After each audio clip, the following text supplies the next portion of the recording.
Assalamualaikum warahmatullahi wabarakatuh. Alhamdulillah, kemat sore para sedulur-sedulur yang saya cintai. Jumpa lagi di kanal YouTube-nya Pak Degun.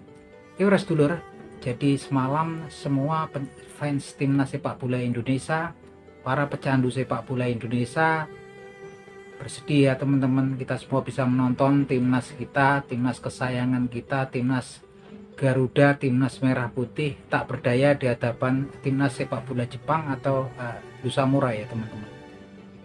Nah, memang terlepas dari kekalahan kita teman-teman, tampaknya memang kita dari segala aspek memang kalah ya teman-teman. Dari kemampuan individu, permainan tim, semuanya memang kalah ya teman-teman. Kita realistis harus akui. Dan memang itulah faktanya, bahwasanya Jepang kalau kemudian dia peringkat 15 dunia, peringkat 15 di FIFA, sedangkan kita peringkat 128 di FIFA. Peringkat Jepang ini enggak kebetulan ya, memang karena kualitas permainan tim mereka luar biasa. Jadi teman-teman nggak perlu heran, teman-teman nggak perlu terlalu kita larut dalam kesedihan, karena memang dalam beberapa uji coba dulu sebelum masuk ke Piala Asia dan kualifikasi pra Piala Dunia 2026, Jepang ini juga sudah melakukan uji coba ya. Bahkan timnas sekelas Jerman ketika semuanya pemainnya turun semua, waktu itu pemain inti Jerman turun, itu pun kalah 4-1 ya.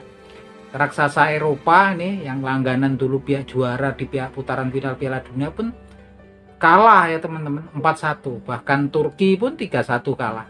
Berapa pemain Amerika Serikat juga 4-1 sepertinya. Terus beberapa timnas di Amerika Latin, Amerika Selatan seperti Peru segala digila semua ini sama Jepang ini gitu kan. Artinya memang Jepang ini memang ya memang salah satu raksasa di Asia, bahkan dia nomor 1 peringkat FIFA-nya di Asia ya. Ini nomor 1 peringkat FIFA Asia, ini nomor satunya adalah Jepang. Terlepas dari itu semua teman-teman, ada satu hal yang bikin saya sebetulnya prihatin, bersedih gitu kan. Salah satunya adalah tentang Eliano Reinders teman-teman. Ini seorang pemain yang dari negeri nun jauh di sana, dari Belanda ya, dari Eropa Barat dia ini kan. Sini kemudian memang asalnya adalah memperkuat timnas Indonesia teman-teman, memperkuat timnas merah putih gitu kan. Dia kemudian bersama Max Hilger, si Eliano dari Football Club Zwolle di RV Divisi, kemudian si Max Hilger dari Football Club Twente juga dari RV Divisi. Dua pemain ini kemudian memang dipercepat ya waktu itu oleh jajaran elit PSSI, juga Bapak Erick Thohir, diusahakan kemudian untuk dinaturalisasi, pindah kewarganegaraan sebagai warga negara Indonesia atau WNI. Ini sampai kemudian sumpahnya yang memang dulu harusnya diambilnya di DPR RI Indonesia gitu kan, sumpahnya dikejar dilakukan di KBRI Brussel di Belgia teman-teman.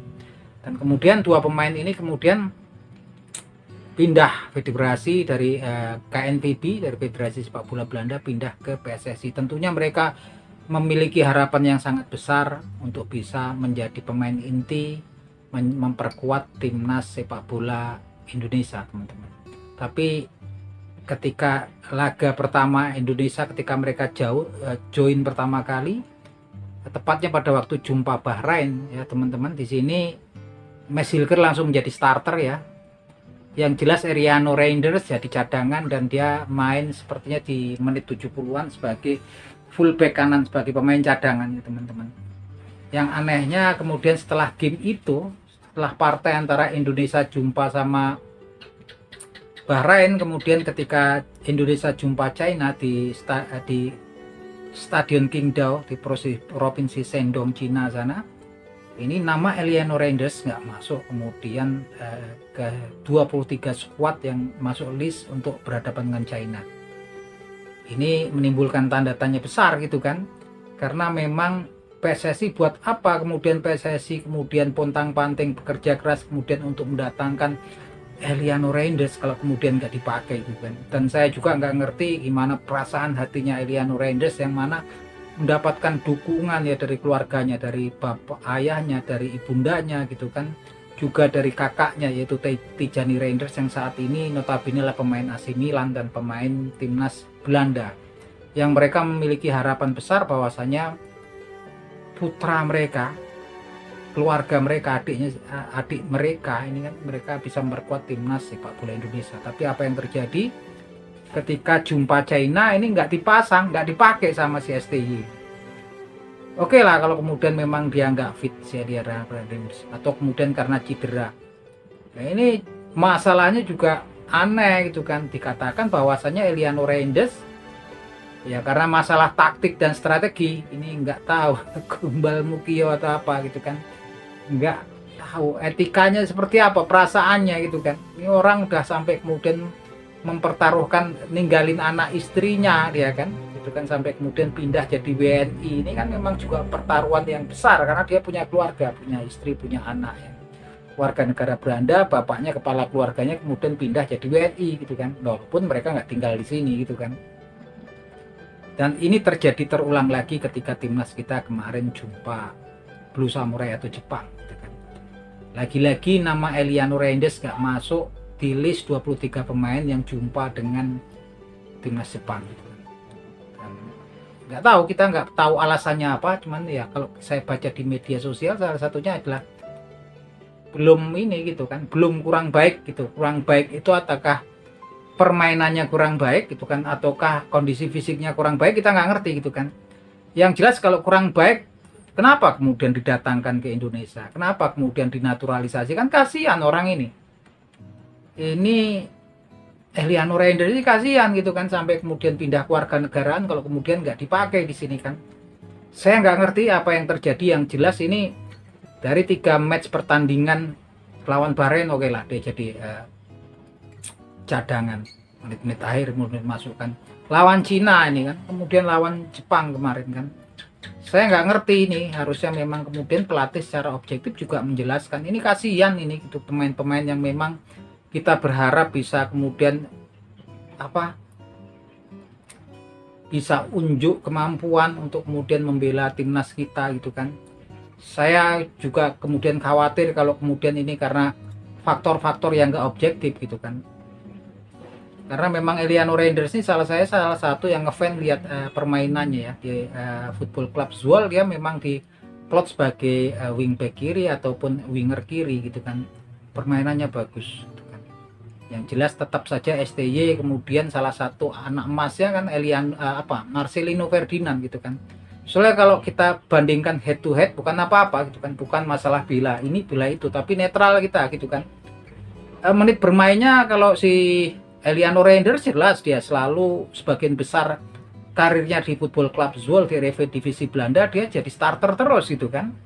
Hanya kemarin berapa permainan terakhir dia jadi pemain pengganti atau cadangan. Tapi dia sebagai pemain starter, pemain reguler daripada Football Club Zwolle gitu kan. Kalau kita lihat juga Marcelino Ferdinand di KMSK Denze juga kemarin nggak banyak menit bermain gitu kan.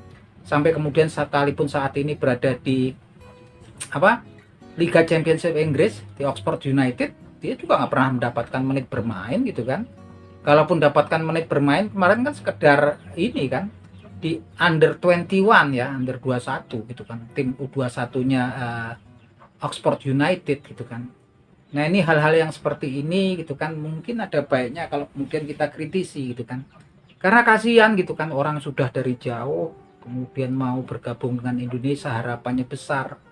Kemudian sama sekali kayaknya nggak dipakai gitu kan, dengan alasan-alasan yang menurut saya juga nggak masuk akal, saya nggak rasional, berkaitan dengan taktik dan strategi gitu kan. Bahkan kemarin sama ya mbok ya, kalau kita punya dugo kalau kata orang Jawa, sekedar jadi cadangan lah gitu kan, ini nggak masuk dalam list 23 pemain. Ini hal-hal yang seperti ini yang sepertinya memang perlu kita kritisi, perlu kita klarifikasi.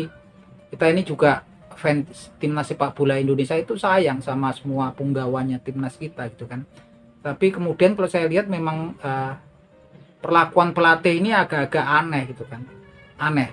Belum selesai kita masalah dengan si Elkan Bagot, ini salah satu pemain yang berjasa ya, ketika belum banyak nama diaspora, ketika belum banyak pemain diaspora yang mau lirik atau gabung dengan timnas kita. Elkan Bagot waktu itu punya kesempatan loh untuk memperkuat timnas Thailand gitu kan. Tapi dia milih Indonesia karena kecintaannya sama Indonesia gitu kan. Oke, dia melakukan kesalahan, melakukan dosa ketika kemarin dikabarkan dia kemudian tidak bisa memperkuat timnas kita karena alasan liburan ketika berhadapan dengan salah satu negara dari Afrika, Gambia ya, saya kalau nggak salah.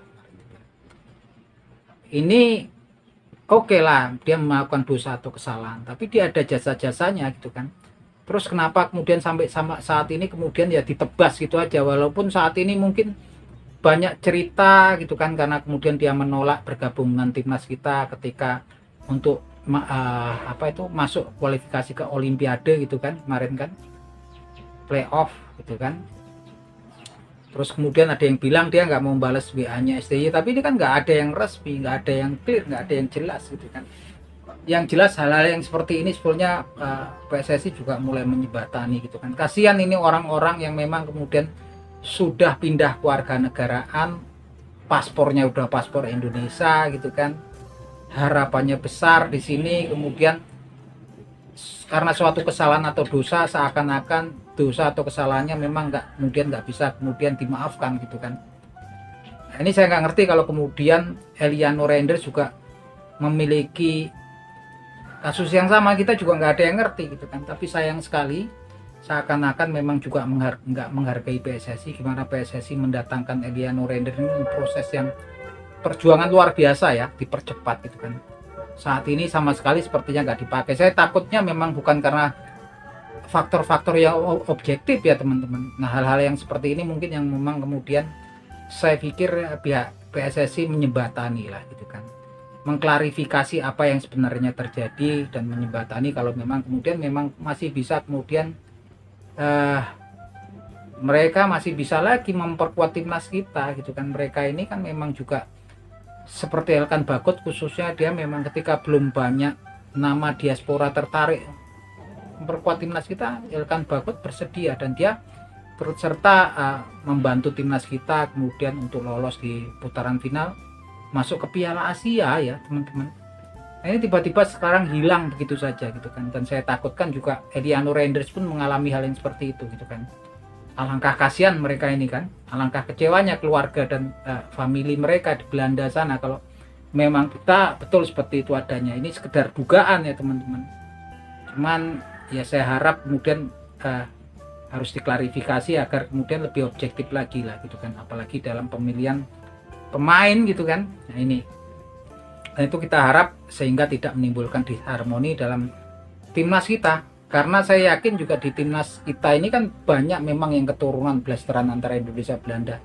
Pastinya mereka itu kan bahasanya sama, mereka memiliki keterikatan dari tempat yang sama gitu kan, memiliki perkawanan yang sama. Hal-hal yang seperti itu pastinya akan menimbulkan disharmoni nanti dalam jangka panjangnya antara pelatih dan pemain. Saya pikir memang kalau kemudian jeblok dengan Arab Saudi dan tetap dengan sikap-sikap yang kita nggak ngerti, nggak ada penjelasannya sampai sekarang, ya saya pikir nggak menutup kemungkinan gitu kan. Harusnya PSSI juga bisa lah melakukan evaluasi. Ini semua kita lakuin, kita berharap seperti ini bukan karena benci, bukan karena nggak suka sama STY gitu kan, cuman karena memang kita sayang sama timnas kita sayang sama timnas Garuda, kita sayang sama timnas Merah Putih, itu saja gitu kan. Nah itu aja teman-teman obrolan kita di sore hari ini. Semoga timnas kita nanti di tanggal 19 bisa meraih hasil positif melawan timnas Saudi Arabia. Oke, ya, salam sepak bola.